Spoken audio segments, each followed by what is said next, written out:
Donc bonjour, nous sommes à Antananarivo, la cité des 1000, et je suis ici pour vous parler d'un trail, le trail aux 1000 sourires. Donc c'est un trail qui a lieu entre la Mandrake, c'est une vallée qui est à 120 km d'ici et qui va rejoindre Antananarivo. Donc c'est la 8e édition cette année. Donc depuis la première édition où il y avait 30 participants, nous sommes maintenant l'année dernière 1200 participants et nous espérons cette année avoir 1300 participants. Notre objectif, c'est de faire courir le plus de trailers malgaches possible, de faire découvrir ce sport, de faire découvrir les paysages magnifiques des Hautes-Terres et de permettre à tous les gens qui n'ont pas trop les moyens de pouvoir participer à une course de qualité avec une organisation, je dirais, de type professionnel, un peu comme le Grand Raid de la Réunion. Et donc nous sommes une trentaine de bénévoles qui accueillent donc ces 1300 coureurs avec un parcours un peu inédit cette année. Nous allons partir de 120 km.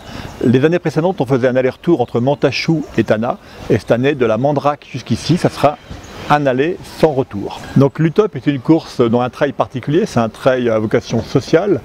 Les participants ont une participation subventionnée. Une course coûte à peu près un participant, ça coûte 70 000 arrières, et donc les gens ne vont payer que 10 ou 20 000 arrières selon différentes courses. Donc pour permettre aux gens de courir, on a besoin de sponsoring.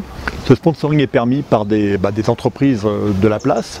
Aujourd'hui, nos grands sponsors sont Canal+, Colas et Air France. Air France qui nous finance des billets d'avion. Ces billets d'avion permettent à des coureurs malgaches de partir à l'étranger, de participer à des courses donc à l'étranger, et aussi à des athlètes français ou des athlètes étrangers de participer à l'UTOP et de pouvoir aussi concourir avec les athlètes malgaches. Donc on a besoin de beaucoup de sponsors pour combler le budget et permettre de pouvoir donc apporter cet appui social. L'UTOP, c'est aussi, en fait, il y a des villages sur le parcours et les coureurs ne font pas que passer. Dans chacun des villages, on fait des animations sociales sur la nutrition. On distribue de la Kuba Ein pour les bébés, donc c'est un aliment de complément pour soutenir la croissance des enfants. On fait aussi des actions sociales, construction d'écoles, construction de dispensaires ou appui à la construction de dispensaires. Et aussi, on aide les villageois à parcourir aussi cette belle course. Et chaque année, on a à peu près une trentaine de coureurs villageois qui participent à l'UTOP.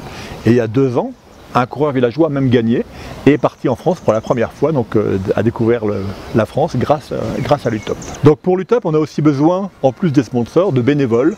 Ces bénévoles, ils participent à l'ensemble des tâches nécessaires pour une course comme l'UTOP. Donc c'est s'occuper de PC. Sur chaque 10 km, il y a un PC course. Ce PC course, c'est accueillir les coureurs, s'assurer de leur sécurité, relever leur dossard, préparer leur alimentation, quelquefois il y a des massages, etc.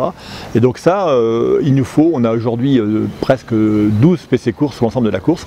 Il nous faut à peu près 10 bénévoles par PC course pour pouvoir gérer ces PC.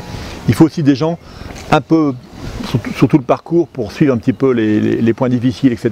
S'il y a des problèmes, assurer la sécurité. Il nous faut des gens à l'arrivée pour pouvoir...